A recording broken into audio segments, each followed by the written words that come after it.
आज हम द्वितीयेश का द्वादश भाव में क्या फल होता है उसके बारे में जानेंगे।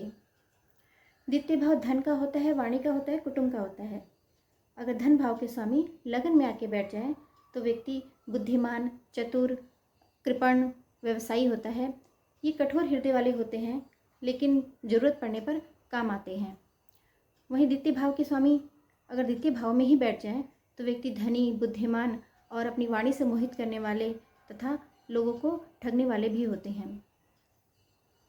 द्वितीयेश अगर पराक्रम भाव में आके बैठ जाए तो जातक चतुर, बुद्धिमान, सफल व्यापारी और नौकरी के साथ साथ ऊपरी इनकम के बारे में भी सोचते हैं और अब धन कमाने के लिए ज़्यादा से ज़्यादा पराक्रम करते हैं।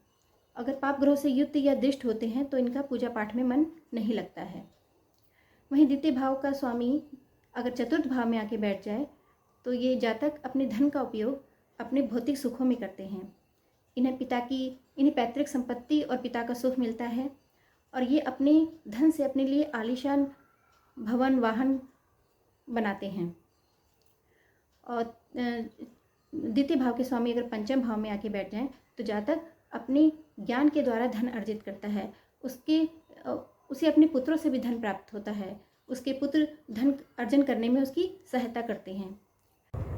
द्वितीयेश अगर छठे भाव में आके बैठ जाएं और शुभ ग्रह हैं तो जातक धन तो कमाएगा लेकिन ऋण की स्थिति भी बन सकती है और जातक ने अगर कहीं धन दे दिया तो उसका धन फंसने का भी डर है।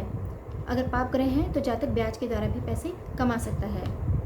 वहीं द्वितीयेश अगर सप्तम भाव में आके बैठ जाएं तो ससुराल से धन लाभ होता है, धनाढ्य ससुराल होती है। जातक व्यापार में भी खूब धन अर्जन करता है। अगर नौकरी भी करता है तो उसके अलावा भी वो अन्य जुगाड़ में रहता है धन कमाने के। अगर द्वितीयेश अष्टम भाव में आके बैठ जाए तो व्यक्ति के पास अचल संपत्ति होती है, आकस्मिक धन लाभ होता है। ये आध्यात्मिक होते हैं और अपना धन जीवन के उत्तरार्ध में खर्च करते हैं। द्वितीय भाव का स्वामी अगर नवम भाव में आके बैठ जाए तो जातक भाग्यवान होता है, अपने पराक्रम से धन अर्जित करता है, उसे मान सम्मान मिलता है। उच्च शिक्षा की वजह से ये अपने धन को और बढ़ाते हैं। जातक कार्यकुशल, परिश्रमी और प्रयत्नशील होते हैं। द्वितीयेश अगर दशम भाव में आके बैठ जाए तो जातक अपने कर्मों के द्वारा अचल संपत्ति बनाता है।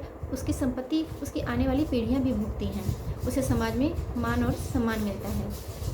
वहीं द्वितीयेश अगर एकादश भाव में आके बैठ जाए तो व्यक्ति कार्यशील, परिश्रमी होता है और इनको चाहिए कि अपने धन को अचल संपत्ति में कन्वर्ट कर लें, मीन्स ज़मीन जायदाद में लगा दें या फिर सोना आदि खरीद लें। द्वितीय भाव का स्वामी अगर द्वादश भाव में आके बैठ जाए तो ऐसे जातक खर्चीला होता है, साहसी होता है, ऋण की स्थिति भी बन सकती है और संपत्ति के लिए कोर्ट कचहरी का चक्कर भी लग सकता है और इन्हें धन कमाने में थोड़ी परेशानी होती है और ये धन संचय में भी दिक्कत आती है। द्वितीयेश का अगर लगन, तृतीय, सप्तम, नवम, दशम और एकादश से संबंध बनता है तो ये एक श्रेष्ठ राजयोग होता है। अगर द्वितीयेश का बुध या शुक्र से संबंध बन जाए तो जातक कुशल व्यापारी होता है। तो अगले एपिसोड में हम तृतीयेश का द्वादश भाव में क्या फल होता है उसके बारे में जानेंगे। तब तक के लिए